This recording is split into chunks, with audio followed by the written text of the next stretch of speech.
போராடனோட சேர்ந்துதான் போராட வரணும். புரியுதா? சும்மா போயிட்டு திரும்பி திரும்பி அவன் தரமாட்டான். அப்ப அவனுக்கே அதிகாரத்தை கொடுத்துட்டு தாங்க. எப்படி மாநில அரசு என்ன செய்யும்?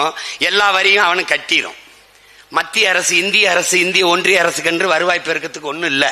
உங்களுக்கு நான் சொல்லி தெரிய வேண்டியதில்லை, எல்லாம் கற்றறிந்தவர்கள். ஒன்றும் இல்லை. மாநில அரசுகளின் நிதி தான் மத்திய அரசின் நிதி. இவன் மொத்தமாக கொடுத்துருவான். சரக்கு மற்றும் சேவை வரி எல்லா வரியும் கொண்டு போய் வச்சிருவான், கூச்சி வச்சுக்கிடுவான். பேரிடர் காலங்களில் ஒரு 500 கோடி கொடுங்களேன். மத்திய அரசு நம்ம கேட்ட நிதியை தராது, அதனால் நம்ம ரொம்ப வாத்தியார்களுக்கு சம்பளம் போட முடியவில்லை. எப்படி இருக்கு பாருங்க. நான் கூட கேட்டது கவர்மெண்டா கந்துவட்டி கிடையாடா, எல்லாத்தையும் எடுத்துக்கிட்டு வச்சுட்டு கேட்டா தரமாட்டேங்கிறாங்க. அவன் எடுத்துக்கிட்டு தரமாட்டான். அது மாதிரி நீங்க எவனுக்கு வாக்கு செலுத்தி வலிமையை கொடுத்த அரசியல் அதிகாரத்தை கொடுக்கிறீங்களோ அவன் இதுவரை தரவில்லை. அப்ப என்ன பண்ணணும்? தருகிற ஒரு அதிகாரத்தை நீங்க நிறுவனம். அதான் இங்க இருக்கிறது.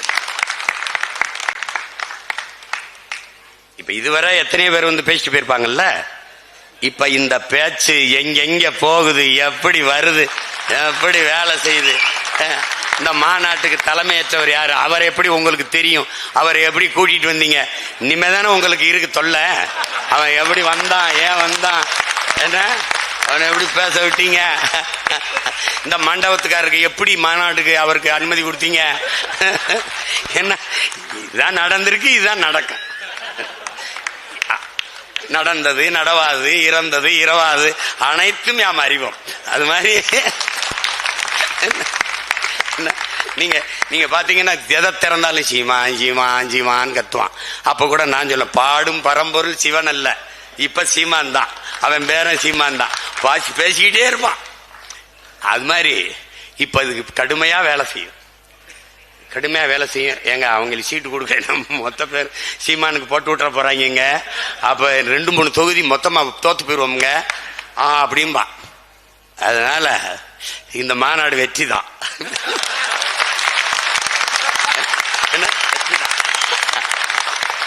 சௌராஷ்டிரா அரசியல் எழுச்சி மாநாடு வெற்றி.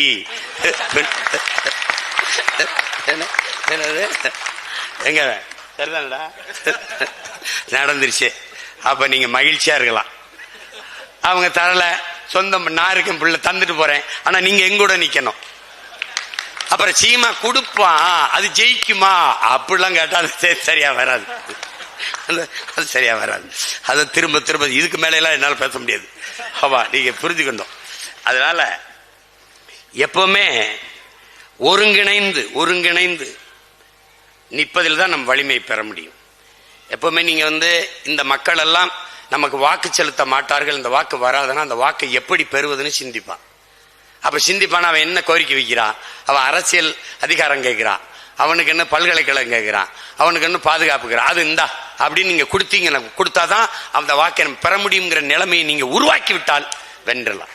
இல்லைன்னா இந்த மாநாடுல இன்னும் 100 மாநாடு போட்டாலும் பயனில்லை.